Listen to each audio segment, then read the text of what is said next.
Hello everyone, this is Felicia and I'm going to give y'all some more information today. And I'm sorry I haven't really uploaded a lot of videos. Okay, I'm going to explain that real quick. It's because when I first research a gradient, I actually go deep down and research it, and if I don't find that that topic is conclusive enough to present to y'all, then I go on and find another ingredient, and that just adds up to a lot of time, plus schoolwork and whatnot. Then it's just a whole poop load of poop. Okay, so the topic I'm going to talk to y'all about is a little bit controversial, but I've done my part of the research and I just hope that y'all find it informational. Not saying that y'all have to believe me, as I'm going to state again, but the topic of today is, drumroll, it's lead! Okay, as you can tell, I'm feeling a lot better than my previous video. Okay, but what is lead? Lead is the chemical formula Pb. It is soft, malleable, poor metal. It's counted as a heavy metal. And, I mean, I'm sure y'all heard about lead and the dangers of lead, how it can just affect the nervous system, the functions of the brain, and the American Cancer Society also said that lead is loosely linked to stomach and lung cancer.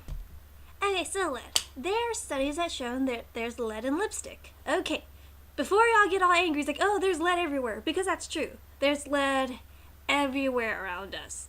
Okay, I'm going to start with the very basics. Just bear with me for a bit, and I'll explain to y'all why I think that y'all should know this. Okay, there's studies by the Campaign for Safe Cosmetics said that there's 33 lipsticks tested, and a third of them contain more than 1 billionth parts per million of lead, which 1 billion parts per million of lead is the safety amount that can be consumed in candy. And then the FDA saying, oh, you can't compare lipstick to candy because it's tropical use, and so y'all can't do that. So we're going to do our own study. So the FDA did their own study, and they tested 25, I believe, of lipsticks, and they said that the average is 1.07 parts per million. The highest was a little bit more than 3 parts per million of lead in lipsticks. Okay, so the FDA and the Campaign for Safe Cosmetics are sort of in a way fighting with each other, saying, is this amount of lead the safe amount? The FDA says it's a safe amount. The Campaign for Safe Cosmetics says that no amount is a safe amount, and that's just it. I also put links in the bottom. The FDA posted its research in the Journal of Cosmetic Science if y'all want to read the whole entire experiment, the results, the methods, and whatnot. And also put a link down there about the Campaign for Safe Cosmetics study if y'all want to compare that too. But essentially, there's lead in our lipsticks. I can't give y'all the specifics of lipsticks that they used because I was looking at the journal entry, and from the FDA, Journal of Cosmetic Science, they only listed the manufacturers like A, B, C. They didn't actually give them names. And for the Campaign of Safe Cosmetics, they just did a cluster of different brands, and so they've stated like Revlon, CoverGirl, even some Christian Dior lipstick has lead, but there's not any specific ones that I can tell you. So as a cautious side, y'all should just be, I guess, wary of all of them. So there's lead everywhere. There's lead in our soil, there's a little bit of lead in our water, there's lead in some of the fish that we ingest, and so forth. So why should it matter if there's lead in our lipsticks? I'm not saying putting on lipsticks is going to kill you, but it's something to be cautious about. Okay, so the World Health Organization, they did a study and they established a tolerable weekly intake level for lead as 1.5 milligrams. So that means the daily intake of lead is 0.2 milligrams. But then if you look at the study by Subhuti Damananda, he's a doctor, director of Institute of Traditional Medicine. He says that an average person ingests 0.5 milligrams of lead a day, which exceeds the 0.2 that the World Health Organization recognizes to be a good, safe amount. Okay, why it is important to be cautious of lead is that once you ingest lead, you don't just poop it out with your food, essentially saying. Lead goes and it's absorbed in the bloodstream, it circulates your body, so it goes through all your organs, and after that, lead can also be stored in your bones. So the highest percent of lead is usually in your teeth and in your bones. And lead gets released whenever calcium gets released. So once it gets released, it starts circulating the body again, but eventually it would be excreted or sweated out, but you have to keep in mind it's also stored in the bones too. A small tip, the reason calcium gets excreted is not only to help with different biological functions, but when you don't ingest enough calcium, it has to secrete it to supplement for it. So to minimize it, I would suggest y'all to have more calcium in your daily diet, maybe calcium tablets, oranges. I heard yogurt was good for that. Ooh, I need to look that up. But yeah, just make sure you're eating enough calcium so you won't release as much. You still would release calcium. You won't release as much calcium, and therefore you won't release as much lead from your bones, because you don't want it all to come out and bleh. Yeah. If the FDA says it's a safe amount, then why should we really worry about it? Well, because the World Health Organization did say we can only have that the recommended amount to enter our body is 0.2 milligrams. And we're already exceeding that and having 0.5 milligrams. And so we should just be cautious of what we do to try to minimize it, to try to not make it so much more than it can be. So, I mean, it's like if you're going on a diet, you should avoid those really fatty hamburgers. I'm not saying that eating one hamburger is gonna make the diet just ruined. Oh, it's just ruined. But it does contribute to the whole caloric intake. How this all pertains to lipsticks is that, yes, FDA is right. We do apply it tropically. I don't know anyone that ingests lipstick unless they have a type of lipstick eating disorder, which can be true. Yeah. But, I mean, it's not that we do ingest it, it's just it's accidentally ingested.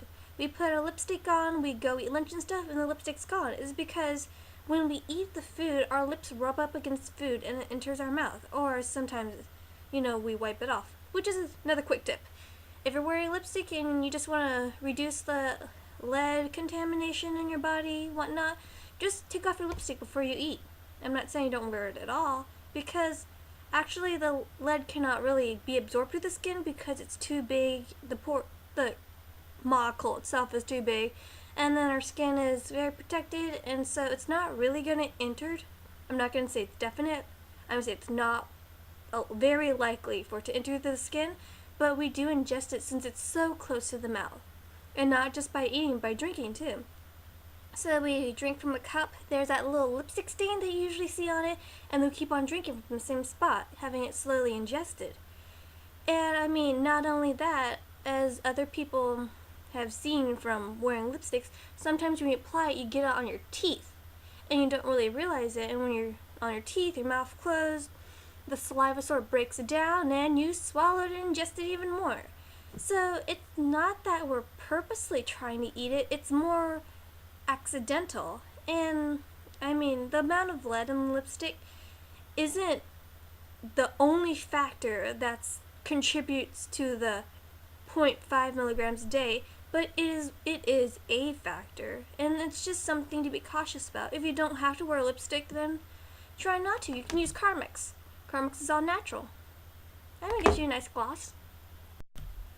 Okay, so if everyone essentially has lead in their body and it's not affecting us adversely in any way, at least not that we know, then why would we have to care about it? Well, it's not really about you. Oh, I'm talking to the females now. Sorry. Men. Meh. Okay, but it's not really about you. It also affects the baby, and it affects that people that are in childbearing age. Because when you ingest lead, it gets passed on to the baby. It can increases the chance of a stillborn child. When the baby's born, they have the studies have shown when the baby's born and the mother has a high amount of lead that the baby has a lesser weight. Like they have a lower weight than typical babies. It can also affect the baby's nervous system, like the intellect and whatnot. And so that's something to keep in mind. That's why the Center of Disease Control and Prevention suggests this little tip on their website, and I'll also put a link below if you want to read that too. So the Center for Disease Control and Prevention has an article on lead in water, and they have tips to limit lead exposure from water. And I'm going to read a little tip, but this is their tip number 4. I'll link you down to the website if you want to read the article too, to reduce your risk of lead, or reduce or eliminate risks of lead when drinking water. Okay, so I'm going to read this from the website. Number 4. You can also reduce or eliminate your exposure to lead in drinking water by consuming only bottled water or water from a filtration system that has been certified by an independent testing organization, or to reduce or eliminate lead. I'm sorry for my reading there. But why is this important that the Center for Disease Prevention and Control would recommend that tip? Is because they know the problems of lead.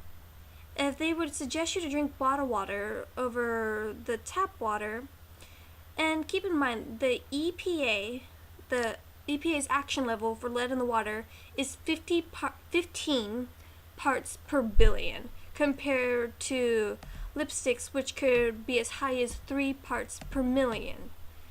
So it's something to think about. If the EPA says that you should drink bottled water to reduce or eliminate exposure to lead for something that's 15 parts per billion, then what about something that you put on your lips that's so close to the mouth, that's so easily adjusted, that could be an average of 1.07 parts per million? And so it's really something to keep that in mind. And they also suggest that, they state that children and women who are pregnant are more susceptible to the exposure of lead, and or more susceptible to the dangers of less exposures, and so it's more important to them to keep that in mind. We already have enough lead in our body as it is. We do not need to purposely put more in if we already know there's lead in it. And, I'm not saying that there's any safe amount for lead, but it's something to keep in mind. If you don't have to eat that hamburger then to ruin your diet, then you shouldn't. Unless that's a good analogy. I hope that makes sense. Okay, well, I hope y'all enjoy this video. I hope y'all find this informative. I'm not saying I'm picking a side between Campaign Schematics or the FDA. I'm just giving my humble point of view about just if you know how to avoid it, like try not to eat it, eat more calcium, take it off before you go eat, and wash your vegetables very well because, lead in soil. And it's just my tips and my thoughts on it. And I just hope y'all have a healthy day. This is probably my last video about contaminants because my project is due December 2nd. Please comment to get recognition or view it. I don't know. Actually, at this point, it's just whatever. I'm also going to make another video. Keep an eye out for that because it's going to be a really fun video. It's something I'm really excited to do, and I'm really excited to tell y'all about, which I probably upload it, or I'm going to make it right after this video and then upload it after this video, upload it, and it's going to be so super fun! Ah! Okay, so, yeah, I just hope y'all stay healthy. Just keep an eye out for stuff. Well, not really stuff, but just be aware of your surroundings and what's going on, what's going in your body, what's coming out of your body, I guess. Okay, well, stay healthy and have a nice day.